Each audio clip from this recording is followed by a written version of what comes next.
La semana pasada estuvimos hablando de algo que titulamos Quiero cambiar. Quiero cambiar.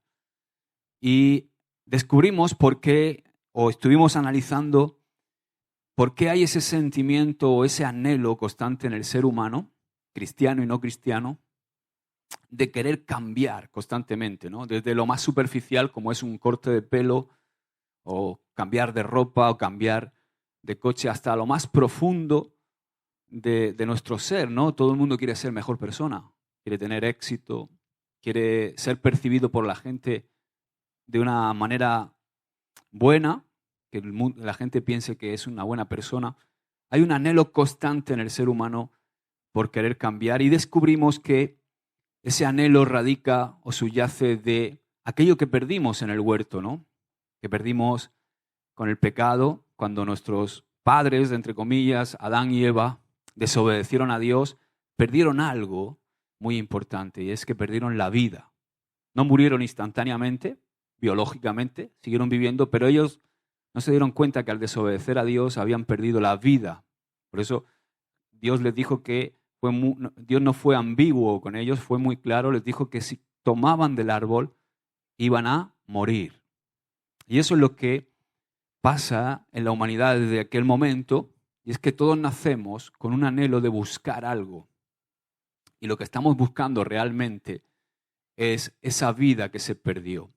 La buscamos en un montón de sitios, en un montón de aficiones. Como os dije, hay todo un mercado de pseudoevangelios que te venden una mejor vida, ¿no?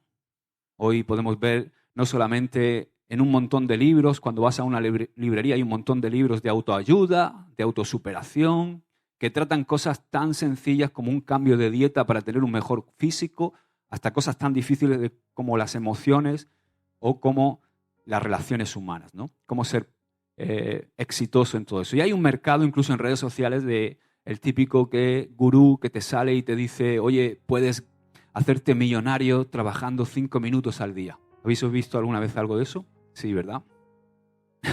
O puedes cambiar tu físico si tomas proteínas y más proteínas y haces este entrenamiento.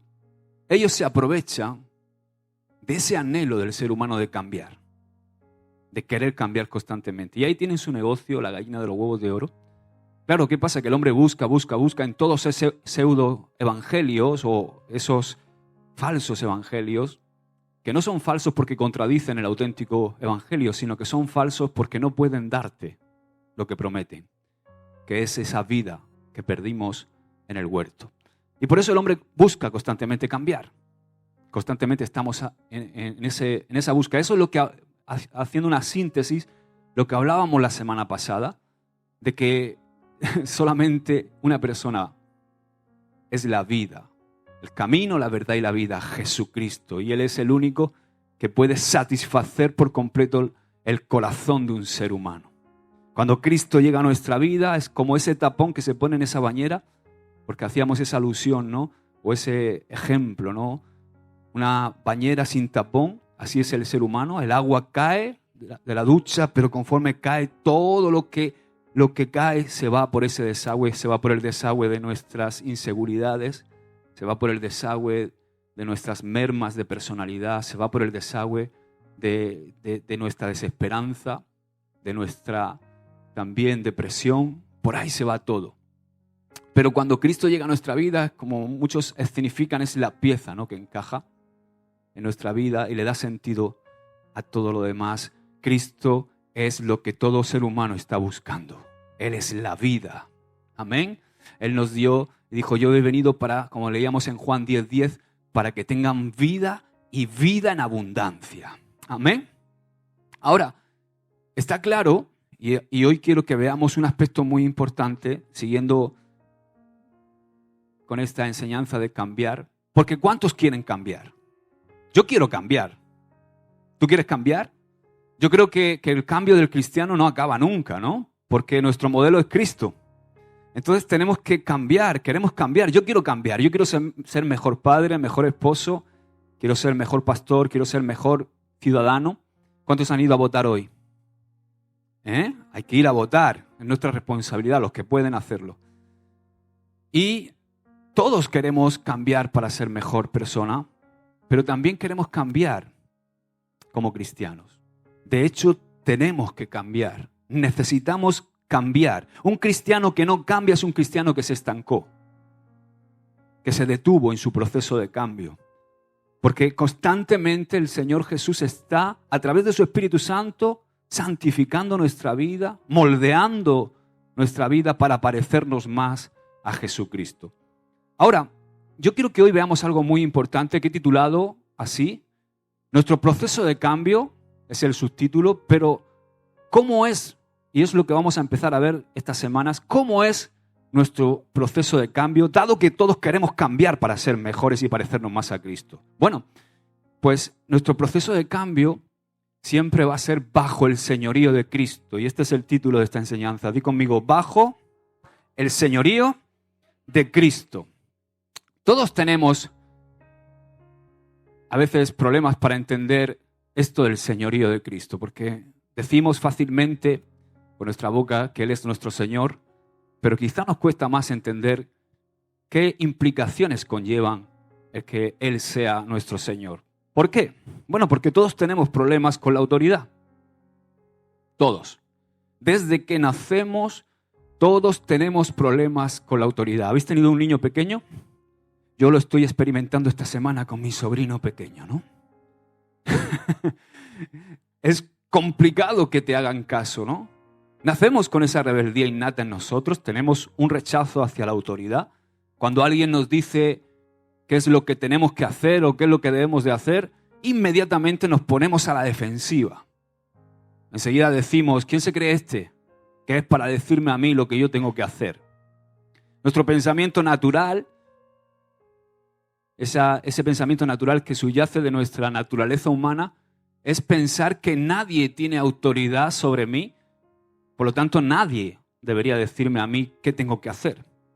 Y es una mentalidad inyectada en la cultura y en la sociedad occidental. El famoso canto de los años 70, ¿no? Yo hago lo que quiero, con quien quiero y cuando quiero. Entonces, se hace complicado hablar de autoridad moral, más aún de una autoridad moral absoluta en este siglo XXI. Es algo complicado, es algo difícil. A veces se hace incluso abstracto para poder entender, porque está inyectado en la sociedad ese sentimiento que ellos llaman libertad, ¿no? Que yo hago lo que me da la gana cuando yo quiero y a mí nadie me tiene que decir lo que tengo que hacer.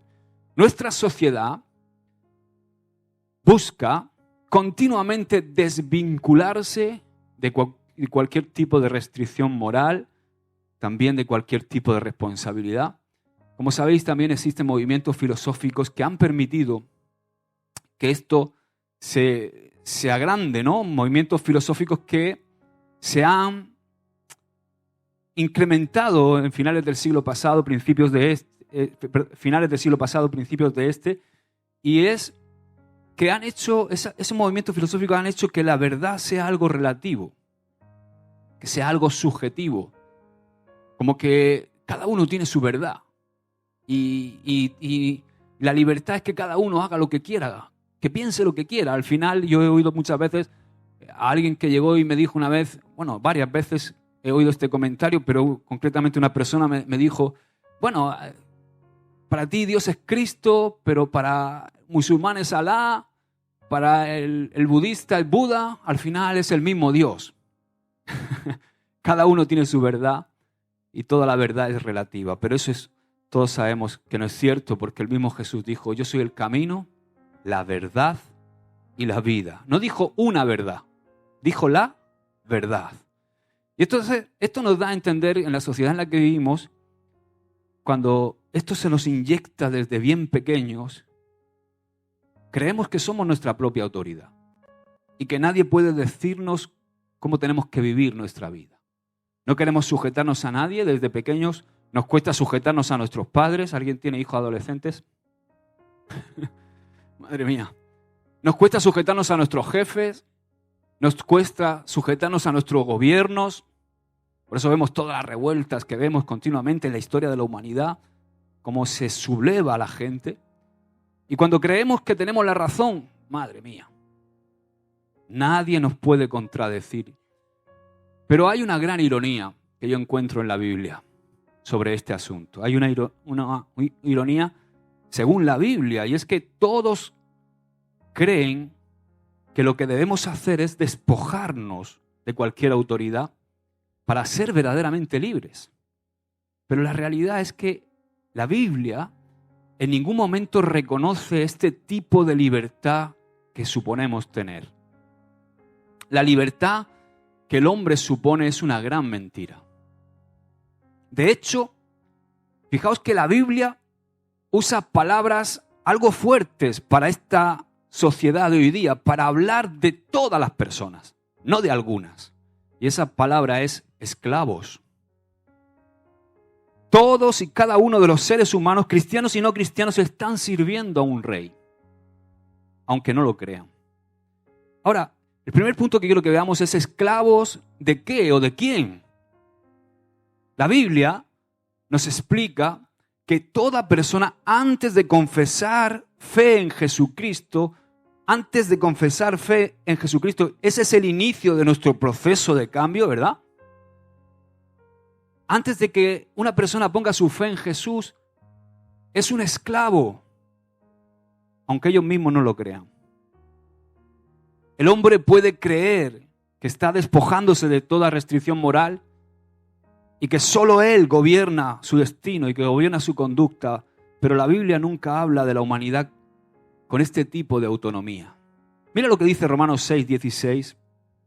Dice, ¿no sabéis que si os sometéis a alguien como esclavo para obedecerle, sois esclavos de aquel a quien obedecéis? Y fijaos, porque aquí Pablo marca dos polos, dos partes de pendulares. Dice, sois esclavos, sea del pecado para muerte, o sea de la obediencia para justicia. Entonces, antes de confesar nuestra fe en Jesús, somos esclavos. ¿Esclavos de qué, Josué? Somos esclavos del pecado. El pecado dentro de nosotros gobierna nuestra mente, gobierna nuestra vida, gobierna nuestras decisiones. Es nuestro amo. El pecado, cada uno en sus debilidades. Tu pecado quizá no sea igual que el mío. Cada uno tiene esa debilidad que le lleva a querer satisfacer sus deseos carnales. Entonces el pecado es nuestro amo, es nuestra autoridad y por lo tanto, antes de que Jesús venga a nuestra vida está sujeta al pecado. De hecho, a menudo esta idea de perseguir, esta idea que está en el hombre de perseguir esa libertad que creen o que quieren alcanzar, de despojarse de cualquier restricción moral, esa idea de perseguir eso no es ni más ni menos que una muestra de que somos esclavos de nuestros deseos pecaminosos y que estamos dispuestos a tomar cualquier paso necesario para justificar nuestro pecado. Entonces, no solo somos esclavos del pecado, sino dice la Biblia que también somos enemigos de Jesús, porque pertenecemos al reino del enemigo de Jesús.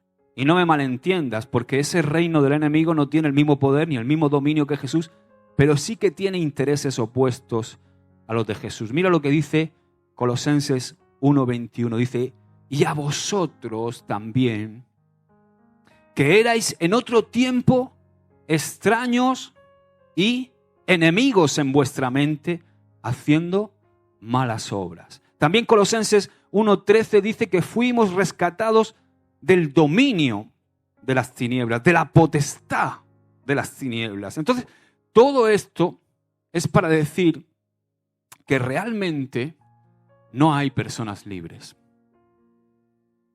Incluso aquellas personas que se creen libres no lo son. Pertenecen al dominio de las tinieblas y son esclavos del pecado. Todo hombre y mujer se sujeta a alguna autoridad, queramos reconocerlo o no. Y esa autoridad determina el rumbo de todas nuestras decisiones y también el rumbo de nuestra vida. Pero sucede algo radical cuando confesamos a Jesús. Que inmediatamente cuando tú confesamos a Jesús y nacemos de nuevo, somos trasladados de un reino, de estar bajo una autoridad, a entrar a otro reino y estar bajo otra autoridad. ¿Cuántos dan gloria a Dios por ello? Entonces, dado que estamos bajo una autoridad, la pregunta que se suscita es, ¿bajo qué autoridad estoy? Jesús dijo, el diablo viene y no tiene parte conmigo, no tiene nada conmigo. Él fue perfecto. Ahora la pregunta es, en ese intento de que tenemos todos de cambiar, en ese proceso de cambio en nuestra vida, ¿bajo qué autoridad estamos? ¿Bajo qué autoridad estamos? El cambio nos tiene que llevar a estar bajo la autoridad del rey de ese reino al cual hemos entrado por Jesucristo. Entonces Pablo dice, unos versículos más adelante en Romanos 6:22, fíjate qué interesante, porque dice, mas ahora habéis sido libertados del pecado. ¿Qué hemos sido? Libertados del pecado. Hemos sido libertados de aquello que era nuestro amo, de aquello que era nuestra autoridad. Y hemos sido hechos siervos de Dios. Tenéis por vuestro fruto la santificación y como fin la vida eterna. ¿Qué es lo que el hombre persigue con su búsqueda de cambio?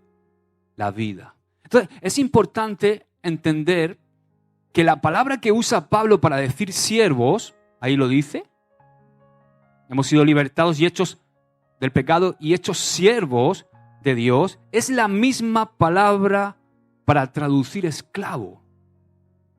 O sea, literalmente se podría traducir este versículo así: habéis sido libertados del pecado y hechos esclavos de Dios. O sea que hay dos maneras de ser esclavo. O somos esclavos del pecado o somos esclavos de Dios. Esta idea para mí es radical, ¿verdad? En esta sociedad en la que vivimos es como... Aunque en Cristo somos verdaderamente libres, aún así la libertad completa a la que la Biblia se refiere no es una libertad sin autoridad. Porque déjame decirte algo, sin autoridad no existe libertad. La verdadera libertad es sujetarnos a la única verdadera autoridad. Por lo que ser esclavo de Dios es la verdadera libertad. Y nota que Pablo dice que será, fíjate, ¿qué será el fruto? Vuelve para atrás en el texto. ¿Cuál es el fruto de ser esclavos de Dios? Tendréis por vuestro fruto la santificación. Y como fin, la vida, eso que estamos buscando. Pero el fruto será la santificación. O sea, el fruto es nuestro proceso de cambio. Porque la santificación es ese proceso por el cual estamos siendo transformados, estamos siendo cambiados para parecernos más a Jesús. Entonces, ese proceso de cambio y el éxito de ese proceso de cambio está vinculado a nuestra sumisión completa a Dios. O sea, a ser esclavos de Él. No podemos cambiar sin ser esclavos de Dios. Hay un cambio completo de autoridad en nuestra vida cuando nacemos de nuevo y ponemos nuestra fe en Jesús. Antes éramos esclavos del pecado y pertenecíamos al dominio de las tinieblas, pero ahora en Cristo hemos sido trasladados al reino de su Hijo amado. Y si el reino es del Hijo amado, eso significa que el rey de ese reino es Jesús. ¿Quién es el rey? Jesús. O sea, la relación que tenemos con Jesús entonces no es simplemente que Él es nuestro Salvador y que nos rescata, sino que también Jesús es nuestro Rey.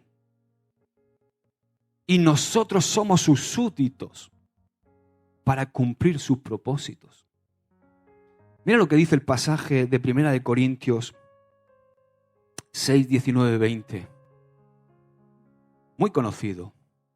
¿O ignoráis que vuestro cuerpo es templo del Espíritu Santo, el cual está en vosotros, el cual tenéis de Dios y que no sois vuestros, porque habéis sido comprados por precio? Glorificad pues a Dios en vuestro cuerpo y en vuestro espíritu, los cuales son de Dios. Estas palabras también son fuertes, son radicales, ¿verdad?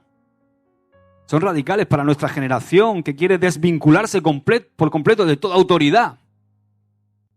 Pablo nos recuerda a nosotros los cristianos, oye, no sois vuestros. Dile al que tienes al lado, tú no eres tuyo. Ni mío tampoco, ¿eh? Tú no eres tuyo. ¿Puedes añadir 1 centímetro a tu vida? Fijaos mi cuñado, que hablaba hace poco de él, ¿no? Un tío fuerte, un tío de gimnasio. ¿Lo ves? Un armario. En un segundo, su vida te da un neumotórax y si no te cogen a tiempo. Entonces, es interesante porque Pablo les está recordando a los cristianos, aquí a los corintios, oye, no sois vuestros. Tú no eres el rey de tu propia vida. Y no tienes autonomía sobre tu vida porque no te perteneces a ti mismo. ¿Cuál es la razón de esto, Josué? Hemos sido comprados por la sangre preciosa de Jesús. Hemos sido rescatados. Antes teníamos un amo, el pecado. Ahora hemos sido redimidos, rescatados y comprados de ese amo a precio de sangre. Ahora le pertenecemos a Cristo. Y esto significa que todo nuestro proceso de cambio, si realmente queremos cambiar, no solamente sucede, como aprendimos la semana pasada, de corazón, del interior hacia el exterior, de corazón a conducta, sino que también sucede bajo el gobierno de Jesús. O sea, no podemos cambiar estando fuera del gobierno de Jesús. Y esto, por cierto, no sucede en nuestra vida individual. Esto también sucede en el mundo, porque Jesús es rey sobre todo. Jesús, terminando su ministerio en la tierra, después de haber resucitado en Mateo 28, 18, dijo lo siguiente, dice, toda potestad, toda autoridad me es dada en el cielo y en la tierra. Jesús tiene toda la autoridad. No hay nada en el universo que no se encuentre bajo la autoridad y el gobierno de Jesús. Amén. Ahora, lo segundo que me gustaría que viéramos y reflexionáramos es, nuestro Señor determina nuestro cambio. ¿Quién determina nuestro cambio? Nuestro Señor. Todo esto que te estoy hablando esta mañana quizá puede sonar un poco... A mí soy muy de imaginar, como sabéis. ¿Por qué? Porque tenemos imaginación, ¿no? Por algo nos ha dado el Señor imaginación, para que imaginemos. A veces cuando me pongo a explicarle esto a mis hijos también, es como que suena todo muy cósmico, ¿no? Como si fuera una película de la guerra de las galaxias, ¿no? Con los buenos peleando contra los malos y al final el bueno gana y todas estas cosas. Y seguro que en todo esto hay un elemento cósmico, pero nuestro interés aquí es considerar cuáles son las implicaciones de esto para nuestro proceso de cambio, porque hemos dicho que queremos cambiar, ¿verdad? Muchos de nosotros decimos que Jesús es Rey y Señor, lo cantamos, lo predicamos, pero la realidad es que para muchos de nosotros se pierden las implicaciones de esa verdad. La verdad es que para muchos de nosotros esos títulos no encajan en nuestra cultura occidental, porque vivimos en una cultura democrática. ¿Cuántos han nacido en democracia? Prácticamente todos los que estamos aquí, ¿verdad? Yo nací en el 76, imaginaros, justo en el cambio, ¿no? De la dictadura a la democracia. Pero en Occidente, sobre todo en Occidente, hay una mentalidad democrática y yo quiero dar gracias a Dios por la democracia, porque como sistema de gobierno es bueno. ¿Es bueno por qué? Porque realmente no es bueno que un hombre nos gobierne, o sea, que un hombre reine sobre nosotros, porque el hombre es terrible. Entonces, claro, como hemos tenido malos reyes, se hace necesaria una democracia, ¿no? Pero entonces esa mentalidad está muy inculcada en nosotros. Llevamos ya 45 o 46 años de democracia. Entonces, no somos buenos, sobre todo las nuevas generaciones, para pensar en reinos, porque ninguno de nosotros hemos sido parte de un reino. De hecho, nos encanta hablar de Jesús como nuestro Salvador. Nos encanta hablar de Jesús como nuestro amigo fiel, lo cantamos. Nos encanta hablar de Jesús como aquel que nos ha amado, aquel que nos ha hecho libres, pero no tanto como nuestro Rey. Si Jesús es Rey, eso significa que nosotros somos sus súbditos y que nos debemos sujetar y entregar completamente a Él. Entonces Jesús demanda que nuestras vidas hagan únicamente lo que Él exige, puesto que Él es la autoridad absoluta. Y entonces ahí es donde entra la disyuntiva y donde tenemos un problema. Esto es un problema para nosotros. El Rey Jesús, como todo buen rey, demanda lealtad, demanda sumisión y demanda obediencia. Entonces Jesús ejerce su autoridad para cumplir sus propósitos y cualquiera que se oponga está en una palabra que no nos gusta, está en rebeldía. Y según la Biblia, es contradictorio e hipócrita decir que eres ciudadano del reino si no obedeces al Rey. Lastimosamente hoy en día hay muchos que quieren portar el nombre de Jesús sin someterse al Rey Jesús. Quieren hablar y hablan mucho del reino, de traer el reino, pero tal vez no les interesa obedecer al Rey. Hay unas palabras que leía esta semana de la biografía de A.W. Tozer. Él es pastor y escritor estadounidense del siglo pasado. Y él escribió respecto a esto lo siguiente. Quiero leértelo. Dice: el señorío de Jesús no se ha olvidado por completo entre los cristianos, pero sí ha sido relegado al ignario, donde toda la responsabilidad hacia ese señorío puede descargarse en un brillo placentero de emoción religiosa. O sea, ¿qué está diciendo? Que el señorío de Jesús se ha quedado para cantarlo, en un momento de emoción. Sigue diciendo: o si es que se enseña el señorío de Jesús como una teoría en las clases, rara vez se aplica a toda la vida práctica. La idea de que el hombre Jesucristo tiene la autoridad absoluta y final sobre toda la iglesia y sobre todos los miembros en todos los detalles de su vida simplemente no se acepta como cierta entre los cristianos evangélicos comunes y corrientes. ¿Será verdad esto, hermanos? Si Jesús nos ha rescatado y nos ha comprado, eso significa que ahora le pertenecemos, por lo tanto Él determina las metas. Esto es algo duro, difícil. Esto es algo que se aprende en el fuego de la prueba, hermanos. ¿Cuánto Dios ha tenido que doblegar y tiene que seguir doblegando en mi vida? Porque si Él es el Rey, Él es el que tiene que determinar mi propósito, mi meta, mis objetivos, las maneras en las que se van a llevar a cabo también nuestro cambio, nuestro proceso de cambio.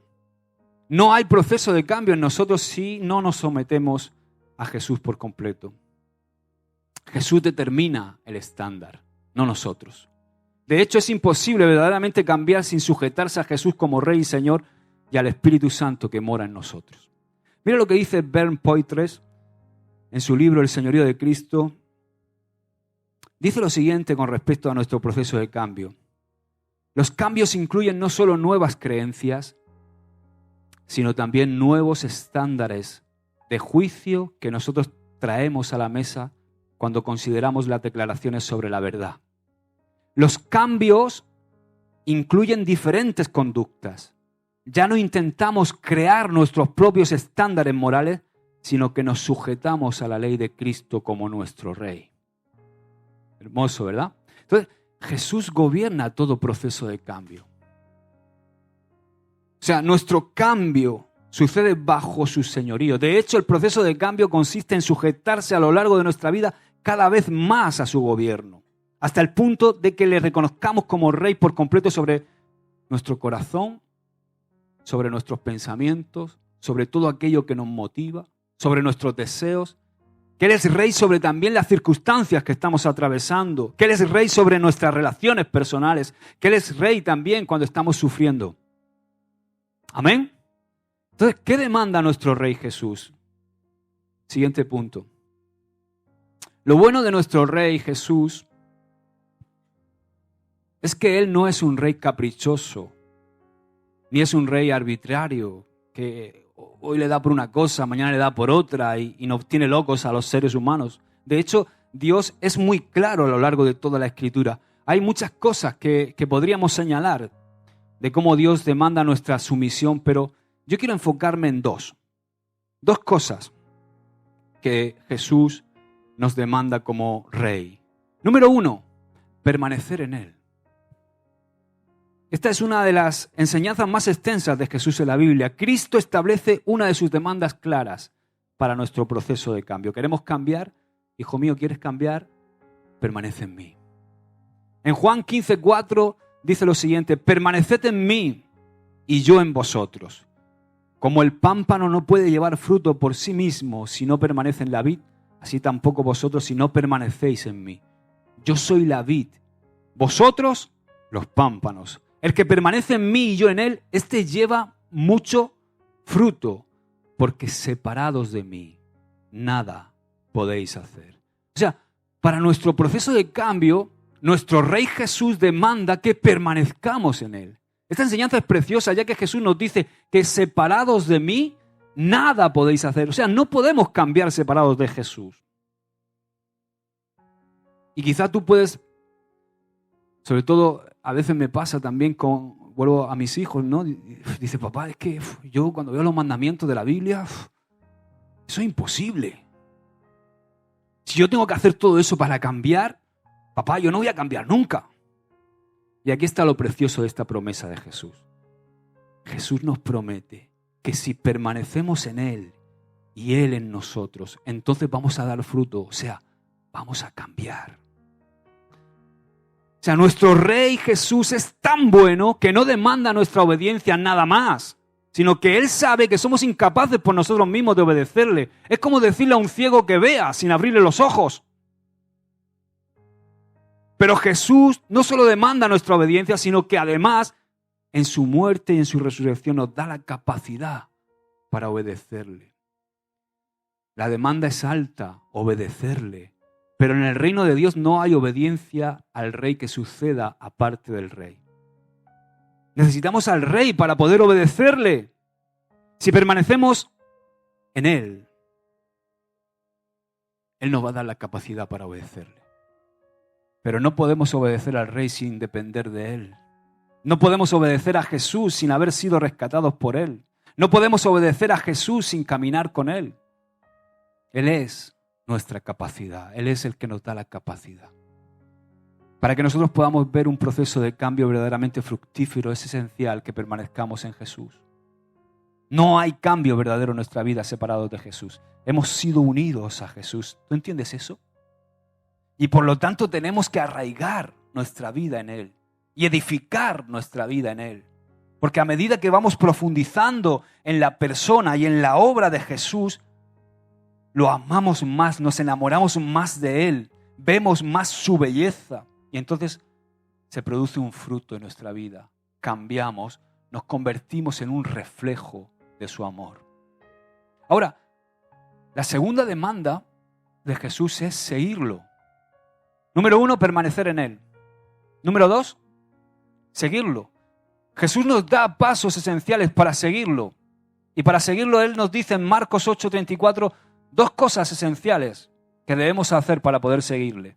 Dice, y llamando a la gente y a sus discípulos les dijo, si alguno quiere venir en pos de mí, niéguese a sí mismo y tome su cruz y sígame.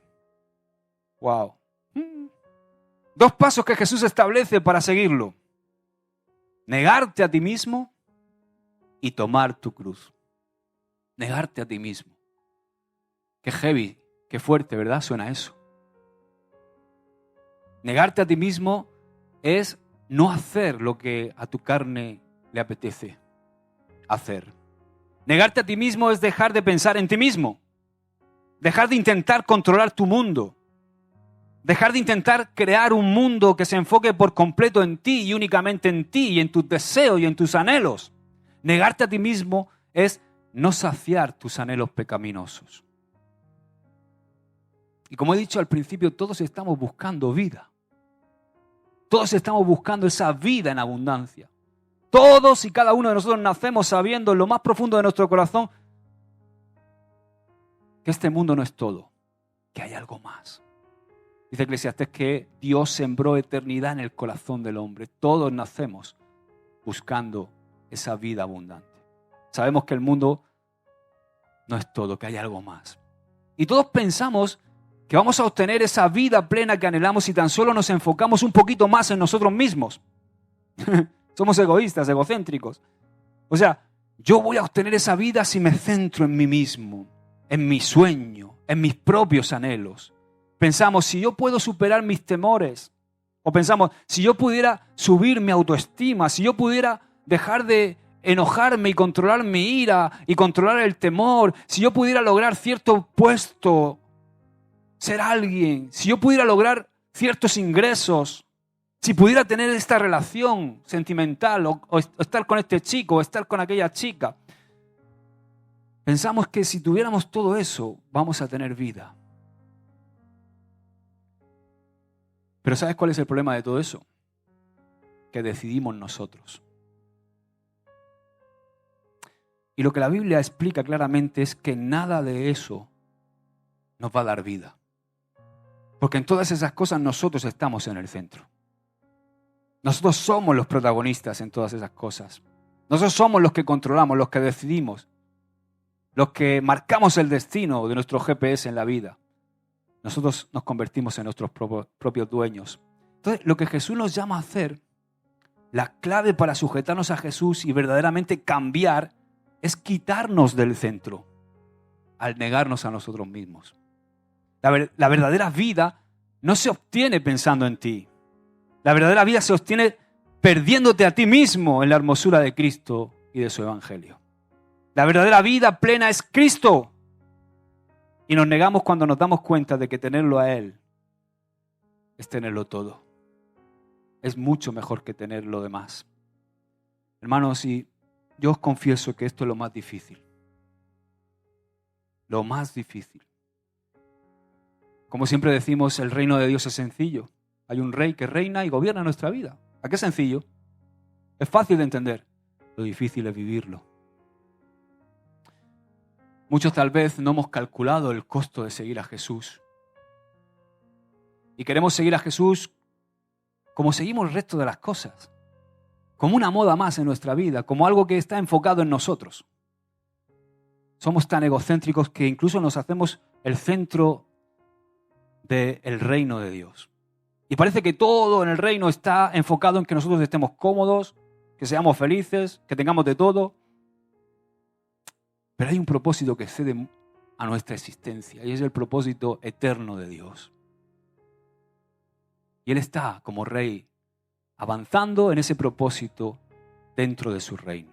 Y nosotros somos piezas claves si queremos ponernos en sus manos. ¿Entiendes lo que digo, verdad? Y esto es lo que más a mí me ha costado trabajo entender. Años y años, nací en la iglesia desde pequeño. Pero hay que sentarse y calcular el costo de seguir a Jesús. Porque muchas veces queremos seguir a Jesús, pero no queremos negarnos a nosotros mismos. Ahora quiero que veas y que meditemos un poco más en esa frase, ¿no? Porque suena esquizofrénica. Negarte a ti mismo. Negarte a ti mismo. Lo que Jesús nos llama a hacer refleja claramente algo de nuestra naturaleza después de haber confesado fe en Jesús. El que confiesa fe en Jesús no se vuelve inmediatamente un santito perfecto, ¿a que no? De hecho, la Escritura nos habla bastante de esa lucha interna que todos cristianos, que todos nosotros tenemos y que existe entre nuestra carne y nuestro espíritu. En cada uno de nosotros hay un yo que niega y hay un yo que está siendo negado. En todos los cristianos hay un yo que niega y otro yo que está siendo negado. El yo que niega al otro es ese yo que quiere renovarse más, que quiere cambiar, que quiere parecerse más a Cristo. El que ama a Cristo, el que quiere servir a Cristo, el que quiere parecerse a Cristo. Y el yo que está siendo negado es el viejo yo. El yo que quiere ser su propio Dios, que quiere ser su propio rey. El yo que ama la aprobación de la gente, que ama ser honrado, que ama la comodidad. Cuidadito, tranquilo, el cristianismo, pero... No me vayas a clavar un clavo a mí. Ese cristianismo que se ama a sí mismo y que ama todo lo que hay en el mundo. Cuando digo mundo no me refiero al sistema caído. Todos entendéis, ¿verdad?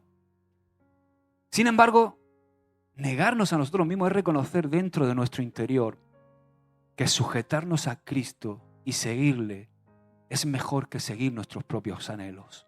Es mejor que seguir nuestros propios deseos. Y también Jesús nos enseña, hemos dicho seguirlo a Él implica negarte a ti mismo. Y lo segundo es tomar tu cruz. ¿Cuántos quieren tomar la cruz? La cruz no es tu suegra, ni tu suegro, ni tu hijo que está en rebeldía. ¡Ay, qué cruz tengo con mi hijo! ¡Ay, qué madre mía! No. Eso es una circunstancia, pero no es la cruz. Jesús nos enseña que para seguirlo debemos tomar nuestra cruz. Y es interesante, ¿verdad? Porque Jesús resulta que habla de cruz antes de ser crucificado. ¡Wow!, ¿verdad? Le habla a sus discípulos de tomar la cruz antes de ser crucificado. O sea, ¿qué quiere decir esto para mí? Que Jesús nunca nos pide algo que Él mismo no haga antes por nosotros y para nosotros. Ahora, ¿qué significa tomar nuestra cruz? Bueno, significa lo que significaba la cruz en aquel tiempo. Tomar nuestra cruz significa morir a nosotros mismos, pero también significa oposición. ¿Por qué? Porque los criminales eran crucificados por oponerse a Roma. Significa también vergüenza, porque el criminal era expuesto desnudo en la cruz. Significa sufrimiento. Tomar la cruz era asumir sufrimiento. Un sufrimiento, por cierto, extremo, porque era una herramienta de tortura. Y significa muerte. El fin de esa tortura era la muerte. Entonces, tomar la cruz significa estar dispuesto a recibir oposición, a ser avergonzado, a sufrir hasta morir por nuestra devoción a Cristo. Tomar nuestra cruz significa que Jesús se ha vuelto más precioso para nosotros que la aprobación, que el honor, que la comodidad y que nuestra propia vida. O sea, vuelvo otra vez a eso que he dicho antes, el nuevo yo que niega al viejo yo le está diciendo constantemente, tú ya no mandas, tú estás crucificado. Yo amo a Jesús más que la aprobación, más que el honor, más que la comodidad y más que la vida. Por tanto, estoy dispuesto a vivir en oposición, a pasar vergüenza, a sufrir y aún estoy dispuesto a la muerte. Yo gano más en seguir a Jesús, incluso sufriendo, de lo que puedo ganar si rechazo a Jesús, aunque me reciba 10.000 bendiciones terrenales.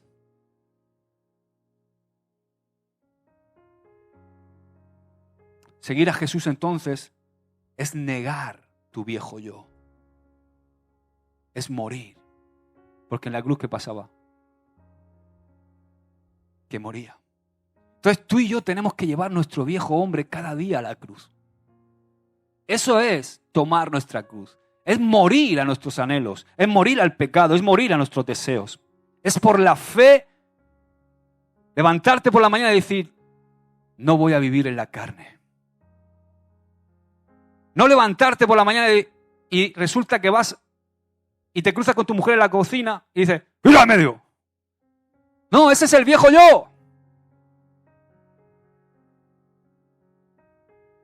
Cuando te levantes, crucifícalo. Y no te bajes de la cruz, por favor. Quédate ahí. Porque cuando nos bajamos de la cruz, dañamos a nuestros hijos, dañamos a nuestros compañeros, dañamos a todo el mundo.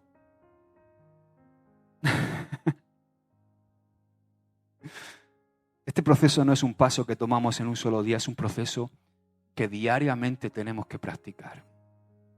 A medida que permanecemos en Cristo y seguimos negándonos a nosotros mismos y tomando nuestra cruz, vamos cambiando, vamos creciendo espiritualmente. Cada vez se ve más a Cristo en nosotros. ¿Amén? ¿Cuántos quieren cambiar? Amén. Dar un aplauso al Señor. Todos estamos bajo autoridad, hermanos. Muchos podrían ver esta relación con Jesús y pensar que Jesús es un tirano, ¿verdad? Puedes pensar esto. Si tú me escuchas predicar hoy y dices tú, wow, este Jesús, macho. Con esta mentalidad que tenemos, ¿no? Occidental. Jesús es un tirano.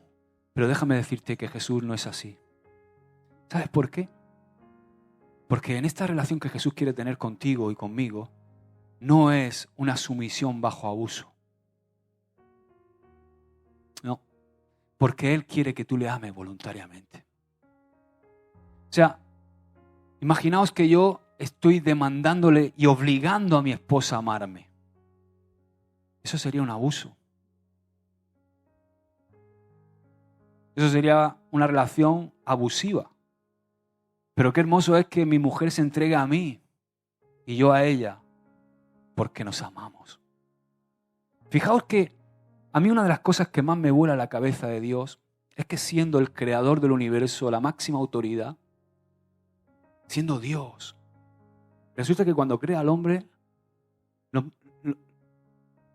lo pone en un huerto perfecto, en una tierra perfecta, con una relación perfecta con Él, y pone un árbol en medio del huerto. Un árbol. ¿No te has parado nunca a pensar, ¿por qué Dios tuvo que poner un árbol ahí? Porque nos ama tanto que nos deja decidir por Él. Por eso puso el árbol. Porque dice, yo no quiero que Eva y Adán me amen porque son autómatas y porque no tienen otra opción. Yo quiero que tengan la opción de rechazarme para que me amen voluntariamente.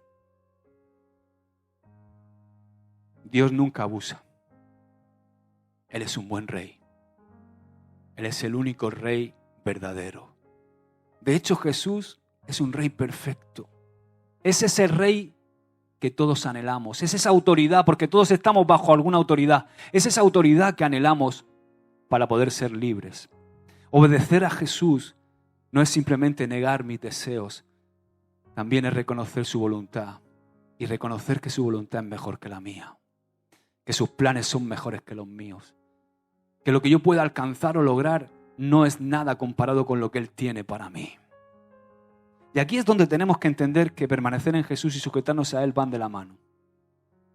A la medida que pasamos tiempo con Jesús, caminando con Él y siguiéndolo, vemos que su voluntad ya no se convierte en una carga, sino que se convierte en un deleite para nosotros. Poco a poco, a la medida que permanecemos en Él, Él se vuelve nuestro placer. Y también se vuelve un placer hacer su voluntad y no la nuestra. ¿Amén? ¿Quieres cambiar? ¡Excelente! Pues no te olvides que todo nuestro proceso de cambio sucede bajo el gobierno y el señorío de Cristo. Amén. Ponte de pie. Padre, te damos gracias por tu palabra, Señor. Como he dicho, tu reino es sencillo de entender, Señor. Pero qué difícil a veces es vivirlo, Señor. Muchas veces creemos que somos libres alejándonos de ti, pero no nos damos cuenta de que alejarnos de ti es meternos bajo la autoridad de un opresor que subyuga nuestra vida y que nos hace esclavos de tantas cosas. De ahí nacen las adicciones, de ahí nacen todas las cosas que finalmente no nos llenan, nos dejan vacíos. Somos como la mujer samaritana que iba a tomar agua del pozo diariamente. Así somos los seres humanos. Estamos buscando algo que sacie nuestra sed. Por eso constantemente buscamos cambiar. Y cambiamos de peinado, y cambiamos de casa, y cambiamos a veces también de lugar de residencia. Cambiamos cosas superficiales, cambiamos cosas profundas, cambiamos hasta, el ser humano cambia hasta de mujer y de esposo continuamente. Porque el ser humano está buscando esa vida y lo busca en una relación, lo busca en una afición, lo busca en un cambio de dieta, en un cambio de look, en un cambio de residencia. Pero eres tú el único que puede darnos lo que buscamos. Aquello que perdimos, esa vida, la vida eterna, que no es una vida para después de la muerte, que es una vida que tú quieres que ya experimentemos. Se trata de estar y permanecer en ti y ser cambiados por ti. Sí, Padre, necesitamos ese cambio Pero necesitamos entender que ese cambio se tiene que producir bajo tu señorío, bajo tu gobierno, bajo tu reino. Gracias, Señor, porque tú nos has sacado de la autoridad de las tinieblas y nos has trasladado al reino del Hijo amado, donde Jesús es Rey. Y queremos hacerte a ti el Rey de nuestra vida, Señor, el Rey de nuestras decisiones. Que nuestra vida, Señor, gire en torno a ti. Que no hagamos del cristianismo algo que gira en torno a nosotros, porque de eso no se trata, Señor.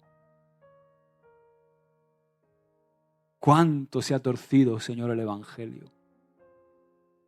Y vemos un evangelio hoy día que ha tomado una forma antropomórfica donde el hombre es el centro. Pero nosotros queremos que tú seas el centro, Señor Jesús.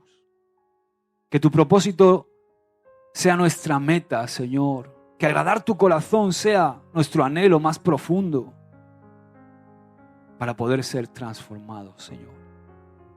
Queremos cumplir tu misión. Queremos ser como tú. En medio de esta sociedad, Señor, queremos convertirnos en fuentes de agua viva, en fuentes de vida. El hombre, como he dicho antes, corre con esa sed, buscando llenar su vida, Señor, que nosotros, en tu iglesia, no en esta, sino en tu iglesia. Tu iglesia no solo es una denominación, sino que tu iglesia sea esa fuente en todo el mundo, Señor, donde todas esas personas puedan venir a descubrir la vida, la auténtica vida, a descubrir el camino, la verdad y la vida, Señor. Gracias, Padre, por tu palabra en el nombre de Jesús. Amén y amén. Dios te bendiga. Nos vemos.